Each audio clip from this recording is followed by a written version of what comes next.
ہمارے ضمیر کو ہم کو پاک کرنا ہے, صاف کرنا ہے, قتل کرنا ہے, تربیت دینا ہے, تبدیل کرنا ہے, علم دینا ہے. یہ ساری چیز ہمارے اپنے آپ کو ہی, ہم اللہ کو قرض نہیں دے سکتے, ہم ہمارے اپنے آپ کو ہی قرض دے سکتے ہیں.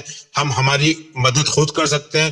سورہ 13 کا 11واں اور سورہ انفال کا 53, یہ دونوں میں لکھا ہوا ہے کہ اللہ اسی کی مدد کرتا ہے جو اپنی نفس کو تبدیل کرتا ہے, جو اپنی نفس کو بدلتا ہے. تو نفس کو بدلنا بہت ضروری ہے. اگر اللہ کی مدد چاہتے ہو تو نفس کا خیال رکھو, نفس کو تبدیل کرو, نفس کو قتل کرو, مطلب نفس کی تعلیم دو, اس کو تبدیل کرو.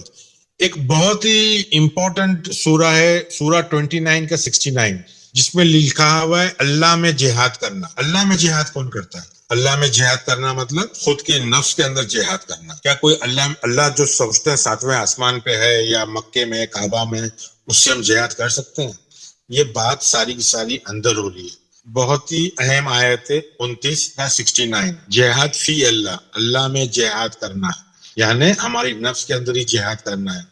نفس میں جہاد کرنا مطلب اللہ میں جہاد کرنا مطلب نفس کو پکڑ کے رکھنا, شیطان بننے نہیں دینا. اگر اللہ ہمارا نیگیٹو پاور بن گیا, نیگیٹو پاور کیا ہے؟ شیطان, تو پھر اس کو ہم روک نہیں پائیں گے, پھر شیطان ہم کو کنٹرول کرے گا. تو جب اللہ میں ہم جہاد کریں گے, اللہ میں ہم جہاد کریں گے, تو ہم کو اللہ رہنمائی کرے گا, راستہ دکھائے گا. تو اللہ میں جہاد کرنا مطلب اپنے آپ سے جہاد کرنا, اپنے ضمیر سے جہاد کرنا. جہاد کے بغیر ہدایت کا راستہ نہیں کھلتا, ہدایت کا راستہ نہیں ملتا. یہ ہے 29 کا 69 کا مفہوم. ایک بات پوچھ سکتا ہوں سر؟ جی سر, کیا ہم ایسے کہہ سکتے ہیں کہ جب ہم اس دنیا میں آئے, وہ جو ہماری فطرت تھی وہ ایک بیسک نفسیات ہے, اس کے اوپر جی ایک کفر کی نفسیات, اس کنڈیشننگ کی وجہ سے معاشرے کی جی حقیقت سے ہم دور ہوئے.